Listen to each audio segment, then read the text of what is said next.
Seal Kitten here from Fiction Atlas Press, bringing you another indie connection. Today I'm going to be telling you about some indie books that you might enjoy if you're a fan of the show Supernatural. The first book I have for you is called Blood and Bones by A.D. Starling.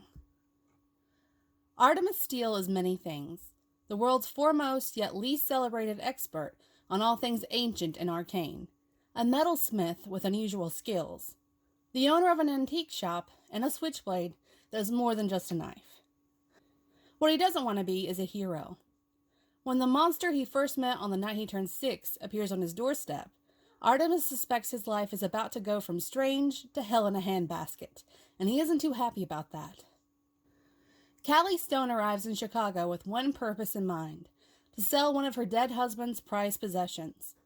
When the auction house gets attacked by fiendish creatures and the relic goes missing, Callie realizes that the life she has known is a lie, and the world is full of frightening things straight out of her worst nightmares. Moments after snatching a priceless artifact from one of the most securely guarded private functions in the country, Drake Hunter is confronted by enemies he thought he'd left in his past. Brought face to face with the mysterious organization after the relic, Drake knows he is dealing with something evil, because the devil inside him is stirring once more.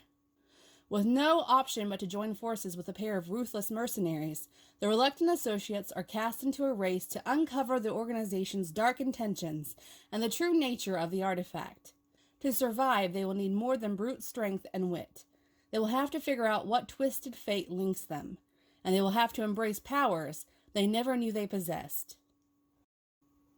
The second book I have for you is called Dawnings by Ken Lang. It's a story as old as time.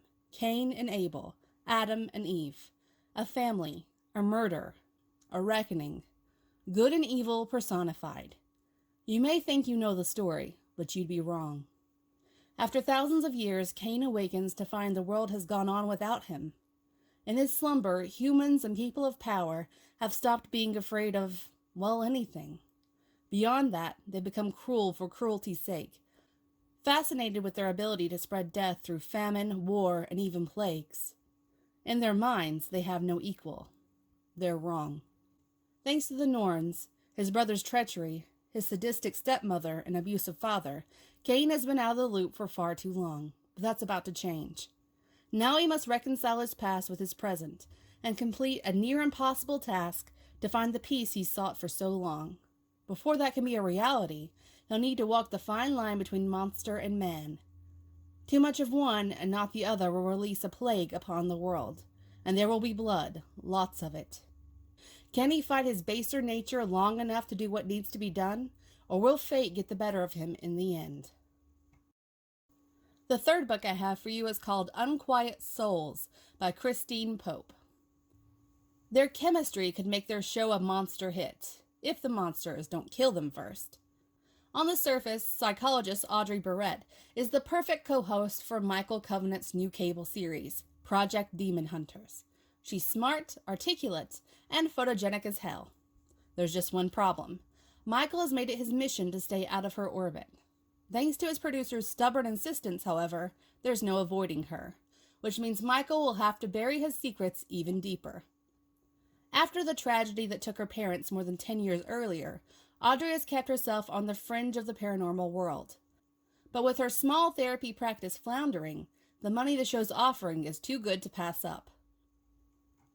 From the moment they step inside a rundown mansion, things start flying. Sparks between Audrey and Michael, not to mention furniture hurled by something determined to make their investigation fail. Worse, evil seems to have followed Audrey home, and she discovers why the man at her side on camera is the last man she can trust in real life. And the last book I have for you is called Stone in a Hard Place by R.L. King. Safe as houses? Not so much. It's hard for Alistair Stone to keep his two lives, powerful mage and mundane occult studies professor, separate, without an old friend asking him to take on a new apprentice. Especially after a university colleague wants him to investigate a massive old house for things that go bump in the night. Stone figures it's an easy job. Just turn up, put on a little show, and announce that the house is clean. But the house isn't clean. A malevolent spirit is reawakening in the basement, imprisoned between dimensions and intent on escape. If it succeeds, countless people will die. Worse, a trio of dark mages want to help it break free so they can control it for their own sinister purposes. They'll do whatever it takes, including seducing Stone's young apprentice and using him against his master to get what they're after.